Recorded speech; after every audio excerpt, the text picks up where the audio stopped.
Wisden ने एक बार फिर से अपनी टीम चुनी है, यानी इस बार one day team of the year चुनी विजडन ने, जिसमें खास बात यह है कि 2 भारतीय खिलाड़ी भी शामिल हैं। 2 भारतीय खिलाड़ी जो कि श्रेयस अय्यर को उन्होंने मिडिल ऑर्डर में रखा, यानी 4 नंबर पर। भारतीय टीम के लिए भी श्रेयस अय्यर का जबरदस्त परफॉर्मेंस रहा 4 नंबर पर। और गेंदबाजी में प्रमुख गेंदबाज मोहम्मद सिराज को रखा है। तो विजडन के प्लेइंग 11 में नाम आना भारतीय क्रिकेटर्स का बहुत बड़ी चीज हो जाती है। और अगर मैं पूरी प्लेइंग 11 सामने रखूं जो विजडन ने वनडे टीम में अपनी शामिल की है, तो वो है दोनों ओपनर्स ट्रेविस हेड ऑस्ट्रेलिया के जो हैं और इमाम उल हक पाकिस्तान के।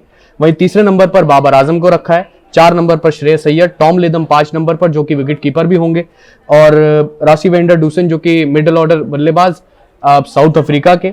फिर मेहदी हसन मिराज बांग्लादेश के, Alzarri Joseph West Indies, Mohammed Siraj, Adam Zampa और ट्रेंट बोल्ट। तो देखिए 3 तेज गेंदबाज रखे हैं, यानी कि ट्रेंट बोल्ट, मोहम्मद सिराज और अल्जारी जोसेफ।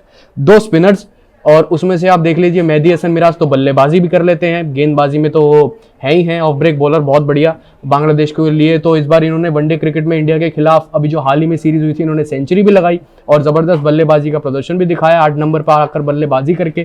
तो अब इनकी ये एबिलिटी अब नई सामने आई कि ये बल्लेबाजी भी कर सकते हैं और डिपेंडेबल बल्लेबाज भी बन चुके हैं। गेंदबाजी से तो देख खैर ये जबरदस्त परफॉर्मेंस करते ही थे। और वहीं एडम जैम्पा जो कि अब देखिए जबरदस्त इनका परफॉर्मेंस रहा है एडम जैम्पा का 2022 में, चाहे आप वनडे क्रिकेट के लिए उठा के देख लीजिए। और तो और अगर हम बात करें तो आईसीसी ने जो अपनी ओडीआई क्रिकेटर्स में जो जिनका सर्वश्रेष्ठ परफॉर्मेंस था, उसमें अगर आप देखें तो नॉमिनी बनाया है एडम जैम्पा को भी, क्योंकि ऑस्ट्रेलिया जैसी सरजमी पर जहां पर स्पिन इतनी ज्यादा मुकम्मल होती नहीं है, वहां पर एडम जैम्पा ने भी इतनी सारी विकेटें चटकी हैं वहां पर जाकर अपने होम ग्राउंड पर भी, या कह सकते हैं होम कंडीशंस पे। तो एडम जैम्पा ने भी काफ़ी प्रभावित किया है। और आपको अपनी टीम में एक लेग स्पिनर की ज़रूरत होती है, और एडम जैम्पा वो हैं लेग स्पिनर। और तो और अगर आप बल्लेबाजों की बात करें तो Travis head, Imam ul Haq, 3 number पर बाबर आजम का भी ज़बरदस्त प्रदर्शन रहा है इस साल वनडे में, कंसिस्टेंट प्रदर्शन रहा है और लगातार अच्छी एवरेज से उन्होंने रन्स भी बनाए। श्रेयस अय्यर, टॉम लेथम और रासी वेंडर डूसन।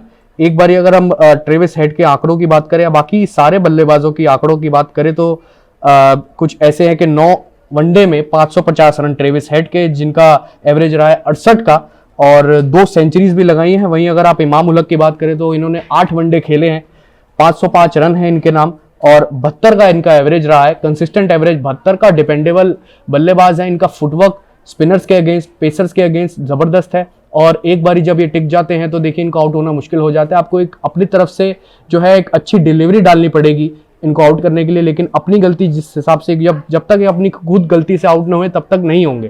तो एज एन ओपनर वनडे में आपको लंबी पारी खेलनी है, तो मुझे लगता है कि ये सही डिसीजन है विजडन का इनको एक सलामी बल्लेबाज बनाकर।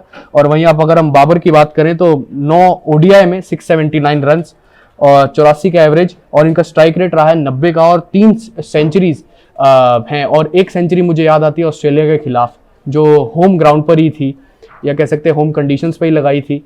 और तो और 113 नॉट आउट की पारी थी जहां तक मुझे याद है, और ज़बरदस्त इन्होंने पारी खेली थी। दोनों ओपनर्स यानी फ़खर जमान और इमाम उल हक ने 118 का ओपनिंग स्टैंड बनाया था। फिर बाबर आते हैं, टीम को जो है कि 250 प्लस का टोटल चेज करवा के एंड तक खड़े रहते हैं। तो ये जब अपने आप में ही बहुत बढ़िया पारी थी, कंसिस्टेंट परफॉर्मेंस उनका थ्रू आउट द ईयर रहा ही है। और तो और अगर आप देखें श्रेयस अय्यर 4 नंबर पर इंडियन टीम के लिए ज़बरदस्त इन्होंने प्रदर्शन करा लंबे टाइम से। 2022 में आप देखिए सबसे साल शुरुआत हुई है, और तो 17 वनडे में 724 रन, 55 का एवरेज लगातार मेंटेन, और 17 मैचों में से आप देखिए आधे मैचों में 60 का एवरेज तो इनका मेंटेन है। और बस एक मैच में जो बांग्लादेश के खिलाफ अभी जो सीरीज हुई उसमें 2 वनडेज में नहीं चल पाए थे, इसकी वजह से उनका एवरेज जो है 36 पर आ गया, थोड़ा सा डिप हुआ था इसकी वजह। नहीं तो मुझे लगता है कि अगर उनमें भी ये परफॉर्म कर देते तो इनका एवरेज जो है 60 का हो जाता 55 की जगह पर। और इन श्रेयस अय्यर के नाम पर जो 100 है जो साउथ अफ्रीका के खिलाफ आई थी होम सीरीज में, जो 113 नॉट आउट की पारी थी इनकी अक्टूबर में जो थी। उसके अलावा टॉम लेथम है न्यूजीलैंड के लिए, इन्होंने ज़बरदस्त बल्लेबाजी करना जानते हैं, ये भी डिपेंडेबल है इमाम उल हक की तरह। लेकिन इनका जो वनडे में जब इनकी बल्लेबाजी आती है तो निचले क्रम पर बल्लेबाजी करते हैं। और इनके 15 ओडीआई 558 रन है इनके, और 2 सेंचुरीज हैं इनके नाम पर। और वहीं अगर आप देखिए रासी वेंडर डूसन जो कि इंजरी से जूझ रहे थे पिछले कुछ टाइम पहले से, रासी वेंडर डूसन इनकी उंगली पर चोट लग गई थी, लेकिन इंजरी से पहले जो इन्होंने प्रदर्शन किया है और जबरदस्त प्रदर्शन किया है, तभी विजडन ने इनको अपने नाम अपनी टीम में इनको शामिल किया है। वनडे टीम में 9 ओडीआई में 476 रन, एवरेज रखा है 79 का और 200 है इनके नाम पर। और मेहदी हसन मिराज 15 ओडीआई 24 विकेटें और 330 रन, उसमें से आप जोड़ लीजिए 330 में से इंडिया के खिलाफ वो जो सेंचुरी लगाई इन्होंने, जबरदस्त तड़ी दी थी भारतीय अब तेज गेंदबाजों को। और मुश्किल हो गया था भारतीय तेज गेंदबाजों के लिए, स्पिनर्स के लिए, कि टेल को निपटाना बांग्लादेश की, और वजह थी सिर्फ मेहदी हसन मिराज। और वहीं अल्जारी जोसेफ 17 वनडे में 27 विकेट, मोहम्मद सिराज 15 ओडीआई में 24 विकेट।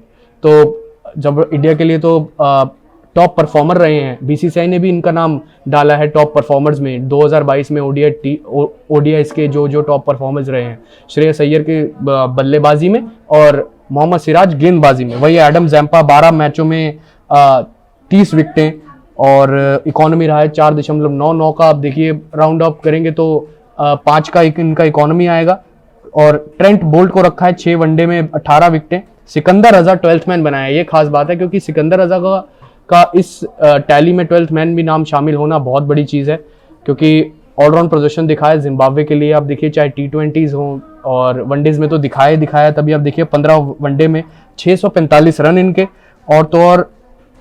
और अगर हम गेंदबाजी की बात करें तो 8 विकेटें हैं इनकी 15 मैचों में और इकोनॉमी है 5 की। जबरदस्त दोनों डिपार्टमेंट्स में जबरदस्त परफॉर्मर, चाहे गेंदबाजी हो जब, और इनके पास तो लगातार वेरिएशंस भी हैं।